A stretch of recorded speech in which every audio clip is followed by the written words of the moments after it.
24 दिसंबर 1999 शाम के 4 बजे। अगले दिन 25 दिसंबर 20 शताब्दी की आखिरी क्रिसमस और 21 शताब्दी की पहली न्यू ईयर मनाने के लिए दुनिया के हर कोने से लोग तैयार हो रहे थे। इंडियन एयरलाइन की फ्लाइट IC-814 नेपाल की त्रिभुवन इंटरनेशनल एयरपोर्ट से दिल्ली के IJ एयरपोर्ट में उड़ान भरने के लिए तैयार था। ये एक एयरबस A300 मॉडल की फ्लाइट था। फ्लाइट में 176 पैसेंजर्स और 15 क्रू मेंबर्स, कुल मिला के 191 लोग। फ्लाइट के कैप्टन थे देवी शरण। शाम 4:05 त्रिभुवन इंटरनेशनल एयरपोर्ट से IC-814 उड़ान भरते हैं दिल्ली IJ एयरपोर्ट के लिए। वैसे तो आमतौर पर फ्लाइट को 2 घंटे का समय लगता था त्रिभुवन एयरपोर्ट से दिल्ली एयरपोर्ट पहुंचने में, लेकिन उस दिन सभी पैसेंजर और क्रू मेंबर की किस्मत में शायद कुछ अलग ही लिखा हुआ था। दिल्ली पहुंचने वाला ये फ्लाइट आखिर अफगानिस्तान के कांदाहार पहुंचते 2 घंटे का ये सफर 7 दिन के खूनी खेल में तब्दील हो जाते हैं। IC-814 इंडियन एयरलाइंस की इस फ्लाइट को हाईजैक कर लिया जाता है। भारत के इतिहास में इतना बड़ा हाईजैक अभी तक नहीं हुआ। कौन थे ये हाईजैकर्स? क्यों ये फ्लाइट को हाईजैक करा गया? इसके पीछे क्या राज थी? फ्लाइट के अंदर हाईजैकर ने एंट्री कैसे लिया? उसामा बिन लादेन का क्या रोल था इस हाईजैक में? पैसेंजर के साथ 7 दिन तक क्या क्या हुआ था? इंडियन गवर्नमेंट के द्वारा इस हाईजैक को क्यों नहीं रोक पाया गया? गवर्नमेंट के द्वारा क्या क्या ब्लंडर हुआ था? चलिए आज जानते हैं फ्लाइट IC-814 कांदाहार हाईजैक की कहानी डिटेल्स में इस वीडियो के जरिए।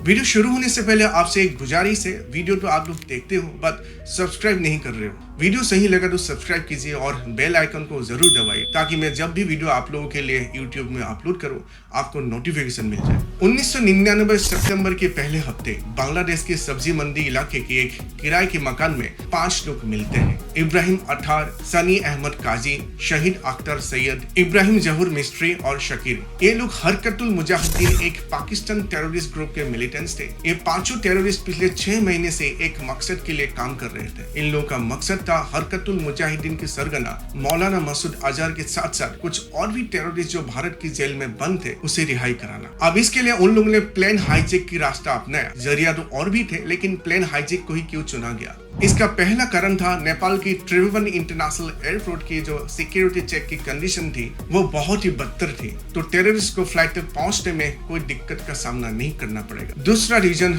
10 साल पहले 1989 में छुपा हुआ था। 1989 उस समय की PM थे VP सिंह और होम मिनिस्टर थे मुफ्ती मोहम्मद सईद। 8 दिसंबर 1989 मुफ्ती मोहम्मद सईद की बेटी रुबैया सईद को JKLF टेररिस्ट के द्वारा किडनैप कर लिया जाता है। हाई प्रोफाइल की इस केस में टेररिस्ट के साथ नेगोशिएशन में भारत सरकार एक बहुत बड़ा गलती कर बैठते हैं। रुबैया सईद की रिहाई के बदले में जहां नेगोशिएट करके एक टेररिस्ट हामिद शेख को ही रिहा करके मामले को कंट्रोल किया जा सकता था, वहां गलत नेगोशिएशन की वजह से 5 टेररिस्ट को छोड़ना पड़ा। एज ए रिजल्ट टेररिस्ट की हिम्मत और विश्वास बुलंदी पर थे और उन लोगों को लगा कि इस प्रकार की हरकतें करके इंडियन गवर्नमेंट को झुकाया जा सकता है। ज्यादा लोगों की रिहाई करवाना है तो ज्यादा लोगों को किडनैप करना होगा और ये प्लेन हाईजैक से ही संभव थे, इसलिए प्लेन हाईजैक को ही चुना गया। अब आते हैं कहानी पर और भारत सरकार के द्वारा किस हद तक कांदाहार हाईजैक को मैनेज करने में ब्लंडर हुआ था, आगे वीडियो में समझते हैं। 24 दिसंबर 1999 त्रिभुवन इंटरनेशनल एयरपोर्ट से IJ एयरपोर्ट के लिए IC-814 इंडियन एयरलाइंस की फ्लाइट उड़ान भरते हैं शाम 4:05 में। उड़ान के 30 मिनट्स बाद एक आवाज सुनाई देता है, तैयारा हमारे कब्जे में है, मतलब फ्लाइट को हाईजैक कर लिया गया है। फ्लाइट के पैसेंजर्स को देखने को मिलता है 5 नकाब पुरुष टेररिस्ट हथियार और चाकू के साथ। पैसेंजर सन्न रह जाते हैं। पैसेंजर के साथ एक रॉ एजेंट भी थे जिनका खुलासा बाद में हुआ था। उनका नाम है SBS तोमर। सभी टेररिस्ट ने अपना पहचान छुपाने के लिए फेक नाम रखे थे और वो लोग उस फेक नाम से एक दूसरे से बात करते थे, जैसे सनी अहमद काजी को बर्गर, इब्राहिम अठार जो मेन मास्टरमाइंड थे उसको चीफ, वैसे तो वो मसूद अजहर का भाई भी थे, इब्राहिम मिस्त्री को भोला, शहीद अख्तर को डॉक्टर और शाकिर को शंकर नाम दिया गया। इस 5 में से एक टेररिस्ट कॉकपिट में जाते हैं और फ्लाइट के जो कैप्टन है देवी शरण उनको गन पॉइंट में लेकर कहते हैं फ्लाइट को वेस्ट की तरफ ले जाया जाए। एक्चुअली हाईजैकर इस फ्लाइट को पाकिस्तान की लाहौर की तरफ ले जाना चाहते हैं ताकि इंडियन गवर्नमेंट के साथ ज्यादा से ज्यादा नेगोशिएट कर पाए। शाम 4:57 फ्लाइट के कैप्टन बनारस ट्रैफिक कंट्रोल को कॉल करते हैं और बताते हैं कि फ्लाइट IC 814 हाईजैक हो चुका है। बनारस से ये न्यूज तुरंत पहुंचाया जाता है दिल्ली PMO तक। रडार रिकॉर्ड के हिसाब से उस समय फ्लाइट लखनऊ के आसपास था। कैप्टन देवीशरण हाईजैकर को बताते हैं कि फ्लाइट में उतना फ्यूल नहीं है कि पाकिस्तान की लाहौर पहुंच पाए, लेकिन हाईजैकर धमकाते हैं फ्लाइट के कैप्टन को। कैप्टन को दूसरा कोई रास्ता दिख नहीं रहा था। फ्लाइट को पाकिस्तान की लाहौर एयरपोर्ट की तरफ ले जाया जाता है। उधर जैसे ही PMO तक ये न्यूज पहुंचते हैं, वैसे ही एक क्राइसिस मैनेजमेंट ग्रुप CMG बनाया जाता है सिचुएशन को मैनेज और कंट्रोल करने के लिए। उसमें 23 लोगों को शामिल किया गया था। उस समय PM थे अटल बिहारी वाजपेयी। उनको ये सब सिचुएशन के बारे में कुछ पता ही नहीं था, क्योंकि वो उस दिन हवाई दौरे पर थे। जब वो वापस दिल्ली पहुंचते हैं, तब NSA national security adviser Brajesh Mishra इसके बारे में बताते हैं। ब्रजेश मिश्रा उस समय चीफ सेक्रेटरी एडवाइजर भी थे PMO में। गौर करने वाली बात ये थे कि ब्रजेश मिश्रा को भी हाईजैक के बारे में पता चलता है न्यूज चैनल के जरिए। मतलब कम्युनिकेशन में बहुत गैप हुआ था उस दिन। कैप्टन देवीशरण फ्लाइट को लाहौर की तरफ ले जाते हैं और लाहौर के अल्लम इकबाल इंटरनेशनल एयरपोर्ट के ATC से परमिशन मांगते हैं फ्लाइट को लैंड कराने के लिए, बट ATC कैप्टन को सीधे डिनाई कर देते हैं। फ्यूल की मात्रा धीरे धीरे और कम होने लगते हैं। ऐसे भी फ्लाइट में डिस्टेंस को कवर करने के लिए जितना जरूरी फ्यूल चाहिए होते हैं, उससे थोड़ा सा ही ज्यादा फ्यूल डलवाया जाता है ताकि लैंडिंग के टाइम में कोई दिक्कत ना हो। शाम के 6:04 इंडिया के ATC IC 814 को कांटेक्ट करते हैं। कैप्टन देवीशरण बताते हैं कि लाहौर ATC के द्वारा फ्लाइट लैंड नहीं कराने दिया गया और फ्लाइट में फ्यूल भी बहुत कम है। ऊपर से हाईजैकर भी रिफ्यूलिंग और लैंडिंग के लिए जबरदस्ती कर रहे थे। हाईजैकर थ्रेट कर रहे थे कि जल्दी से जल्दी रिफ्यूलिंग या लैंडिंग नहीं हुआ तो फ्लाइट को बॉम्ब से उड़ा दिया जाएगा। कैप्टन देवीशरण इंडियन ATC को कहते हैं कि जल्दी से जल्दी पाकिस्तान वालों से कांटेक्ट करें ताकि फ्लाइट को लाहौर एयरपोर्ट में लैंड कराने की परमिशन मिल जाए, क्योंकि फ्यूल खत्म हो रहा था। 15-20 मिनट के अंदर फ्लाइट को लैंड कराने की परमिशन नहीं मिला तो फ्लाइट को क्रैश लैंडिंग कराना पड़ेगा। शाम 6:30 इंडियन हाई कमीशन के द्वारा पाकिस्तान हाई कमीशन को रिक्वेस्ट किया जाता है फ्लाइट को लैंडिंग कराने के लिए, बट पाकिस्तान हाई कमीशन तब भी डिनाई कर देते हैं। अब कैप्टन देवीशरण के पास एक ही ऑप्शन था, वो था फ्लाइट को अमृतसर एयरपोर्ट में लैंड कराया जाए रिफ्यूलिंग के लिए, लेकिन हाईजैकर मान नहीं रहे थे। कैप्टन देवीशरण हाईजैकर को कन्विंस कराने में सफल होते हैं और शाम 7:05 पे फ्लाइट को अमृतसर के श्री गुरु रामदास जी इंटरनेशनल एयरपोर्ट पर लैंड करा दिया जाता है। हाईजैकर कभी नहीं चाहता था कि इंडिया की फ्लाइट हाईजैक करके इंडिया में ही लैंड कराना। इससे तो आधा बाजी वो लोग हार चुके थे। अब अपर हैंड भारत के पाले में थे, बस इसको कैपिटलाइज करना था और हाईजैक को नाकाम करना था। बट भारत सरकार की नुमाइंदे के द्वारा एक सीरीज ऑफ ब्लंडर होता है जिसका हर्जाना आगे भरना पड़ता है। क्या था वो ब्लंडर्स? यहाँ हाईजैकर के मकसद था जल्दी से जल्दी रिफ्यूलिंग किया जाए और क्राइसिस मैनेजमेंट ग्रुप CMG का मकसद था जितना हो सके रिफ्यूलिंग में डिले किया जाए या हो सके तो रिफ्यूलिंग करने ही नहीं दिया जाए। ऐसे करने से एप्रोप्रिएट स्ट्रेटेजी, डिसीजन और एक्शन लेने में थोड़ा वक्त मिल जाएगा। पंजाब में उस समय के DIG थे सरबजीत सिंह, उनको भी हाईजैक के बारे में पता चलता है 6 बजे, वो भी न्यूज चैनल के जरिए। मतलब कितना बड़ा कम्युनिकेशन फेलियर था। इतना इंपॉर्टेंट ऑफिसर को हाईजैकिंग की खबर अमृतसर में फ्लाइट लैंडिंग से बस 1 घंटे पहले ही पता चलता है। अब सिचुएशन की पूरा जिम्मेदारी उनके कंधों पर आ गया था। वो चाहते थे कि पंजाब की एंटी टेररिज्म ट्रेन कमांडो को उतार दिया जाए मैदान में ताकि टेररिस्ट को मार गिराया जाए, बट CMG की तरफ से इसे माना कर दिया जाता है। CMG ये कहते हैं कि वो कोई कैजुअलिटी नहीं चाहते, लेकिन बाद में ऐसा कुछ खबर पब्लिश होता है कि फ्लाइट के अंदर जो रॉ एजेंट थे जिनका नाम SBS तोमर थे, वो अटल बिहारी वाजपेयी की जो चीफ सेक्रेटरी है NK सिंह, उनकी बहन के हस्बैंड थे। उनके सेफगार्ड के लिए ऑपरेशन करने नहीं दिया गया, ये बस एक अनुमान था। समय गुजर रहा था। उधर हाईजैकर लोकल पुलिस से बात करने से मना कर देते हैं। वो लोग कहते हैं कि बात होगा तो डायरेक्ट दिल्ली से ही होगा। रिफ्यूलिंग के लिए हाईजैकर दबाव डालते हैं। कैप्टन देवीशरण लोकल एडमिनिस्ट्रेटर से रिफ्यूलिंग करने के लिए रिक्वेस्ट करते हैं। उनका कहना था कि रिफ्यूलिंग जल्दी से जल्दी नहीं होगा तो हाईजैकर पैसेंजर को एक एक करके मारना स्टार्ट कर देगा, बट रिफ्यूलिंग तब भी नहीं कराया जाता है क्योंकि CMG चाहता था कि देरी किया जाए। उधर देरी की वजह से हाईजैकर सतनाम सिंह और रुपिन कटियाल नाम के 2 पैसेंजर पर अटैक कर देते हैं। हाईजैकर सतनाम सिंह के ऊपर चाकू से वार करते हैं, गर्दन से खून निकलने लगते हैं। सत्तम सिंह बुरी तरह से जख्मी हो जाते हैं। रुपिन कटियाल वो पैसेंजर थे जिनका शादी बस कुछ ही दिन पहले हुआ था। उनके वाइफ भी उनके साथ ही थे। वो लोग हनीमून के लिए गए हुए थे। बाद वो इतनी बुरी तरह से जख्मी हो चुके थे कि बाद में फ्लाइट के अंदर ही वो दम तोड़ देते हैं। सीएमजी के द्वारा एनएसजी को तैयार रहने के लिए कहा जाता है 7:10 पर। इसी बीच सीएमजी हाईजैक को नाकाम कराने के लिए सोचते हैं। सीएमजी लोकल अथॉरिटी को कहते हैं कि क्यों ना रिफ्यूलिंग के टाइम पर फ्यूल बाउजर में पंजाब पुलिस के कुछ ऑफिसर को छुपा के ले जाया जाए और चुपके से जाकर फ्लाइट के टायर को पंचर कर दिया जाए। इससे ये होगा कि फ्लाइट उड़ ही नहीं पाएगा। बट एटीसी कुछ अलग ही सोच रहा था। एटीसी ने ये सोचा कि क्यों ना फ्लाइट के सामने फ्यूल टैंकर को रख दिया जाए ताकि फ्लाइट उड़ ही नहीं पाए। एटीसी फ्यूल बाउजर को भेजते हैं। फ्यूल बाउजर के जो ड्राइवर थे वो बाउजर को ज्यादा स्पीड से चलाने लगते हैं फ्लाइट की तरफ। एटीसी ये देखकर ड्राइवर को थोड़ा धीमा चलाने के लिए कहते हैं ताकि हाईजैकर को कुछ डाउट ना हो। बट पता नहीं ड्राइवर को क्या हुआ, वो रनवे पहुंचते ही बाउजर को अचानक रोक देते हैं। ये सब नजारा हाईजैकर कॉकपिट से देख रहा था। उन लोगों को लगा कि कुछ ना कुछ तो गड़बड़ है। हाईजैकर ने कैप्टन को कहा, छोड़ो ये रिफ्यूलिंग, आप बहुत हो गया, फ्लाइट को बस उड़ाओ, भले ही फ्यूल बाउजर के साथ टक्कर ही क्यों ना हो जाए। 5 तक गिनती करूंगा, फ्लाइट नहीं उड़ा तो गोली से खोपड़ी उड़ा दिया जाएगा। अब मरता क्या ना करता। डेविशरन फ्लाइट की स्पीड को बढ़ाते हैं और बाल बाउजर से बचाकर फ्लाइट को हवा में ले जाते हैं। जो बहुत बड़ा मौका भारत के पास था हाईजैकर को न्यूट्रलाइज करने के लिए, वो खो देते हैं। इसका मेन रीजन था सीएमजी ने डिसीजन लेने में बहुत ज्यादा टाइम लगा दी थी। ये सब होते हुए देखकर भी सीएमजी ने 40 मिनट लेट की थी। 7:45 पर एनएसजी को ऑर्डर दिया जाता है अमृतसर पहुंचने की। एनएसजी को तैयार होने में ही 10 मिनट और लग जाता है। 7:55 एनएसजी अमृतसर एयरपोर्ट के लिए रवाना होते हैं। बट एयरपोर्ट पहुंचने से पहले हाईजैकर फ्लाइट को लेकर उड़न शो हो चुका था। 7:49 में एनएसजी कमांडो को कोई मौका ही नहीं मिल पाता कुछ एक्शन लेने की। 40 से 45 मिनट फ्लाइट अमृतसर एयरपोर्ट में था, बट सीएमजी के द्वारा कुछ कर नहीं पाया गया। फ्लाइट बिना फीलिंग किए अमृतसर से पाकिस्तान एयर स्पेस में दाखिल होते हैं। रडार में जैसे फ्लाइट को देखा गया वैसे ही लाहौर एयरपोर्ट के एटीसी के द्वारा रनवे की लाइट बंद कर दिया जाता है ताकि फ्लाइट के कैप्टन को पता न चले लैंडिंग कहाँ करना है। कैप्टन डेविशरन लैंडिंग की परमिशन मांगते हैं, बट पाकिस्तान कम्प्लीटली डिनाई करते हैं। समय 7:50। फ्लाइट में फ्यूल लगभग खत्म हो चुका था। ऊपर से हाईजैकर का प्रेशर है कि भले ही क्रैश लैंडिंग करना पड़े, लैंडिंग करना होगा उसी वक्त। अब बस क्रैश लैंडिंग के अलावा और कोई दूसरा रास्ता था ही नहीं। फ्लाइट धीरे धीरे नीचे आने लगते हैं, लेकिन कुछ दूर नीचे आने के बाद कैप्टन को पता चलता है ये तो हाईवे है। कैप्टन लास्ट टाइम एटीसी को कांटेक्ट करते हैं और कहते हैं कि वो हाईवे में क्रैश लैंडिंग करने जा रहे हैं। ये सुनकर लाहौर एयरपोर्ट की एटीसी की होश उड़ जाते हैं, क्योंकि उस समय हाईवे में ट्रैफिक था। तुरंत एटीसी एयरपोर्ट में लैंडिंग करने की परमिशन देते हैं और IC-814 8:07 पर लैंडिंग कर जाते हैं लाहौर एयरपोर्ट में।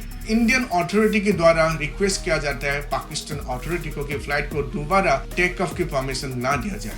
पाकिस्तान अथॉरिटी दोबारा रनवे की लाइट बंद कर देते हैं और कमांडो के द्वारा फ्लाइट को घेर लेते हैं। वहाँ फ्लाइट में रिफ्यूलिंग किया जाता है। उस समय पाकिस्तान में भारत के एम्बेसडर थे जी पार्थसारथी। वो इस्लामाबाद में पोस्टेड थे। इंडिया का प्लान था कि पार्थसारथी को वहां भेज के हाईजैकर से नेगोशिएट किया जाए, लेकिन पाकिस्तान अथॉरिटी के द्वारा हेलीकॉप्टर मुहैया करने में डिले करते हैं। लगभग 3 घंटे के बाद हेलीकॉप्टर भेजा जाता है। जब तक पार्थसारथी वहां पहुंचते तब तक पाकिस्तान से फ्लाइट टेक ऑफ कर चुके थे। अब ये कैसे संभव है जब रनवे की लाइट बंद था, फ्लाइट को कमांडो ने घेर लिया था, ऊपर से इंडियन अथॉरिटी ने टेक ऑफ की परमिशन नहीं देने के लिए रिक्वेस्ट किया था, तब भी फ्लाइट टेक ऑफ किया तो कैसे किया? इसका अभी तक कोई सटीक आंसर नहीं है, बट आगे जो हुआ था उसमें इसका कुछ क्लू मिलता है। पाकिस्तान से टेक ऑफ करने के बाद फ्लाइट काबुल ओमान की तरफ जाने लगते हैं, लेकिन कहीं भी लैंडिंग की परमिशन नहीं दिया जाता है। इसी बीच भारत सरकार यूएसए से बात करते हैं और यूएसए के कहने पर यूएई सरकार फ्लाइट को दुबई में लैंडिंग करने की परमिशन देते हैं, बट एक कंडीशन के साथ, वहाँ इंडियन मिलिट्री के द्वारा कोई भी ऑपरेशन अलाउ नहीं किया जाएगा। फ्लाइट दुबई के अल मिन्हात मिलिट्री एयरबेस पर लैंडिंग करते हैं सुबह 3 बजे। फ्लाइट को दोबारा रिफ्यूलिंग किया जाता है। यहाँ हाईजैकर से नेगोशिएशन स्टार्ट होता है। कड़ी नेगोशिएशन के बाद हाईजैकर 26 पैसेंजर को रिहाई करते हैं। उस समय इंडिया की सिविल एविएशन मिनिस्टर थे शरद यादव। वो उसी दिन ही दुबई के लिए रवाना होते हैं और सभी 26 पैसेंजर को वापस ले आते हैं। उसमें रुपिन कटियाल के पार्थिव शरीर भी थे। वापस आने के बाद पैसेंजर से कुछ इन्फॉर्मेशन मिलता है कि फ्लाइट के अंदर 5 हाईजैकर थे। वो लोगों के नाम क्या क्या था, मेल, फीमेल और बच्चे को अलग अलग रखा था। सभी की आंखों पर ब्लाइंड फोल्ड लगाया गया था। उसमें से एक हाईजैकर जिसका फेक नाम बर्गर था, वो पैसेंजर को एंटरटेन कर रहे थे ताकि फ्लाइट के अंदर सिचुएशन कंट्रोल में रहे। दूसरी तरफ कुछ हाईजैकर बहुत रूड थे, खाना तक सही से नहीं दे रहे थे पैसेंजर को। फ्लाइट के अंदर खाने की सख्त कमी थे, ऊपर से टॉयलेट की हालत भी बहुत खराब हो चुका था। फ्लाइट दुबई से टेक ऑफ करते हैं अफगानिस्तान की तरफ। सुबह 8 बजे अफगानिस्तान के कंदाहार एयरपोर्ट में फ्लाइट को लैंड कराया जाता है। यहाँ से असली खेल शुरू होता है। IC-814 फ्लाइट को अगले 6 दिनों तक कंदाहार एयरपोर्ट में रखा जाता है। उस समय अफगानिस्तान में तालिबान के सरकार थे। इंडिया के लिए मुश्किल और बढ़ चुके थे। इंडिया तालिबान सरकार को रिकॉग्नाइज नहीं करते थे। अब तालिबान सरकार के अंदर में हाईजैकर से नेगोशिएशन कैसे किया जाए। तालिबान के मिलिटेंट फ्लाइट को घेर लेते। तालिबान का कहना था कि वो इसीलिए फ्लाइट को घेर लिया था ताकि हाईजैकर पैसेंजर के ऊपर अटैक ना कर पाए, बल्कि माना यह गया था कि तालिबान नहीं चाहता था इंडियन मिलिट्री हाईजैकर्स को अटैक करे, क्योंकि भारत सरकार इंडियन कमांडो के द्वारा हाईजैकर को अटैक करने की परमिशन मांगे थे, बट तालिबान ने सीधी तरीके से खारिज कर दिया था। तालिबान ने वर्ल्ड मीडिया की अटेंशन पाने के लिए इंडिया को कहते हैं कि वो इंडिया और हाईजैकर के बीच मीडिएटर के रूप में काम करेंगे। इंडिया की बिहाफ में हाईजैकर से नेगोशिएट करेंगे। उस समय तालिबान के हेड मुल्ला उमर और विदेश मंत्री वकील मोहम्मद मुतक्किल के साथ मिलकर नेगोशिएशन के लिए आगे आते हैं और वैसे करके 68 घंटे बीत जाते हैं। इंडिया ने उस समय के कमर्शियल काउंसिलर जो इंडिया हाई कमीशन इस्लामाबाद के अंदर थे, AR घनश्याम को नेगोशिएशन के लिए कंदाहार भेजते हैं। बाद में हाईजैकर के थ्रेट और डिमांड की वजह से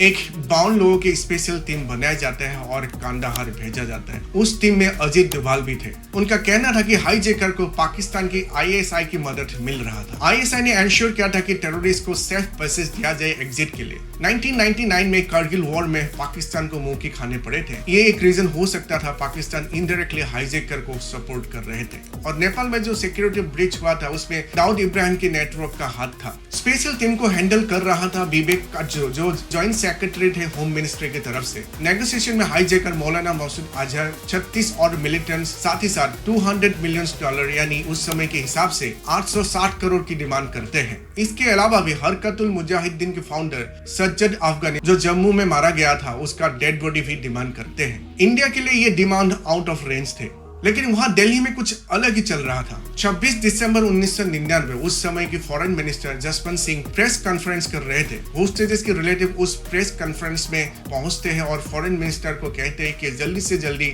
हाईजैकर की डिमांड पूरा कर लिया जाए। वो लोग रेफरेंस देते हैं 1989 में मुफ्ती मोहम्मद सईद की बेटी रुबैया सईद के, जिनको किडनैप कर लिया गया था। बाद में किडनैपर की डिमांड के हिसाब से 5 मिलिटेंट को छोड़ा गया। कुछ लोग राजीव गांधी भवन के गेट तोड़कर अंदर पहुंचते हैं, जहां क्राइसिस मैनेजमेंट ग्रुप मतलब CMG की मीटिंग चलने लगे थे। कुछ लोग PM के घर के सामने प्रोटेस्ट कर रहे थे। उधर अजीत डोभाल कमान संभालते हैं। वो हाईजैकर को कहते हैं सबसे पहले रुपिन कटियाल जिसका डेथ हुआ था उनके पत्नी को छोड़ने के लिए, लेकिन हाईजैकर सीधा माना कर देते हैं। वो कहते हैं पहले जो नेगोशिएशन में कंडीशन रखा गया था वो पूरा किया जाए। माना ये जाता है असली नेगोशिएशन करनक किला से हो रहा था हाईजैकर के थ्रू।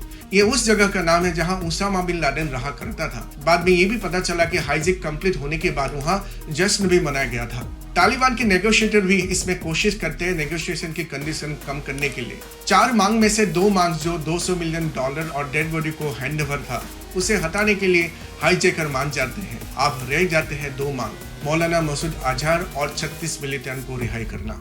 नेगोशिएशन आगे चलता रहता है। धीरे धीरे हाईजैकर की डिमांड नैरो डाउन किया जाता है। आखिरकार डिमांड 3 प्रिजनर की रिहाई के ऊपर आके रुक जाते हैं, मौलाना मसूद अजहर, उमर सैयद शेख और मुश्ताक अहमद जरगर। नेगोशिएशन की क्रेडिट इंडिया और तालिबान दोनों को जाता है। अब जो 3 प्रिजनर थे उसमें से 2 उमर और जरगर जम्मू कश्मीर की जेल में थे। उसे रिहाई करने में स्टेट गवर्नमेंट का भी एक्सेप्टेंस जरूरी थे। फारूक अब्दुल्ला एक्सेप्ट नहीं कर रहे थे। इधर तालिबान को लगने लगा कि इंडिया को बहुत टाइम मिल चुका है। इंडिया कहीं ना कहीं मोसाद की तरह ऑपरेशन चलाने के लिए कमांडो को तो तैयार नहीं कर रहे हैं। तालिबान एक स्टेटमेंट जारी करते हैं और कहते हैं अब नेगोशिएशन में डिले होगा तो हाईजैकर को फ्लाइट टेकअप करने की परमिशन दे दिया जाएगा। ऊपर से इंडिया को इंटेलिजेंस की रिपोर्ट मिल चुका था कि 1 जनवरी तक नेगोशिएशन कंप्लीट नहीं हुआ तो फ्लाइट को बॉम्ब से उड़ा दिया जाएगा। फ्लाइट के अंदर 17 केजी RDX रखा गया था इसी मकसद से। इसीलिए उस समय के रॉ चीफ AS दौलत 30 दिसंबर को फारूक अब्दुल्ला से मिलते हैं और 2 मिलिटेंट को रिहा करने के लिए गुजारिश करते हैं। फारूक अब्दुल्ला शुरू में झिझकते हैं, उन्हें लगता है कि आगे आने वाले टाइम में गलत इम्पैक्ट होगा और टेररिस्ट के कॉन्फिडेंस बढ़ेगा, लेकिन प्रेशर इतना था कि 2 टेररिस्ट को छोड़ना पड़ा। 31 दिसंबर 1999 उस समय की फॉरेन मिनिस्टर थे जसवंत सिंह 3 टेररिस्ट को लेकर कांदाहार पहुंचते हैं। पहले 3 टेररिस्ट का पहचान कराया गया। 3 टेररिस्ट के बदले में पैसेंजर और क्रू मेंबर को रिहाई किया जाता है। अब इंडिया को लग रहा था कि तालिबान जरूर टेररिस्ट को बंधक बना लेगा, लेकिन ऐसा हुआ नहीं, बल्कि तालिबान के मिलिटेंट एक सेफ एग्जिट बनाते हुए टेररिस्ट को पाकिस्तान बॉर्डर छोड़ के आते हैं। इससे डाउट और क्लियर होता है कि तालिबान रियली किसके सपोर्ट में थे। आखिर पाकिस्तान में ही क्यों छोड़ा गया? मतलब कहीं ना कहीं ISI इन्वॉल्व थे। हरकतुल मुजाहिदीन भारत के POK में एक्टिव है और जो 36 मिलिटेंट की डिमांड किया गया था उसमें से 33 तो पाकिस्तानी थे। 31 दिसंबर को ही पैसेंजर को भारत ले आया जाता है एक स्पेशल फ्लाइट के जरिए। इस हाईजैक को अमृतसर में ही न्यूट्रलाइज किया जा सकता था, लेकिन इसमें सरकार कंप्लीटली फेल हो चुके थे। कम्युनिकेशन और स्ट्रेटेजी में इतना खामी थी कि देश के की पर्सन को भी हाईजैक का खबर न्यूज चैनल से ही पता चला था। कायदे में सबसे पहले उन लोगों को पता चलना चाहिए था। उस समय होम मिनिस्टर थे LK आडवाणी, उनको भी हाईजैक की न्यूज चैनल से ही पता चला था। क्राइसिस मैनेजमेंट ग्रुप को सबसे पहले होम मिनिस्टर को बताना चाहिए था। बाद में CBI इस केस की इन्वेस्टिगेशन करते हैं और 10 लोगों के ऊपर चार्जेस लगाते हैं। इसमें 5 हाईजैकर थे जो पाकिस्तान के रहने वाले थे। 3 वो लोग थे जिन्होंने इंडिया के पासपोर्ट हथियार मुहैया कराया था हाईजैकर को। वो 3 लोग थे अब्दुल लतीफ मोमिन, यूसुफ नेपाली और दिलीप कुमार भुजेल। दिलीप कुमार भुजेल वो पर्सन था जिनकी मदद से नेपाल की कालिम्पोंग से हथियार लाया गया था। इन तीनों को लाइफ इम्प्रिजनमेंट की सजा मिलते हैं। 1 मार्च 2022 भोला नाम से जो हाईजैकर, जिसका रियल नाम मिस्ट्री जौहर इब्राहिम था, कराची पाकिस्तान में वो मारा जाता है। वीडियो अच्छा लगा तो लाइक, शेयर और चैनल को सब्सक्राइब कर देना। साथ ही साथ बेल आइकन को दबाना ना भूलना। धन्यवाद।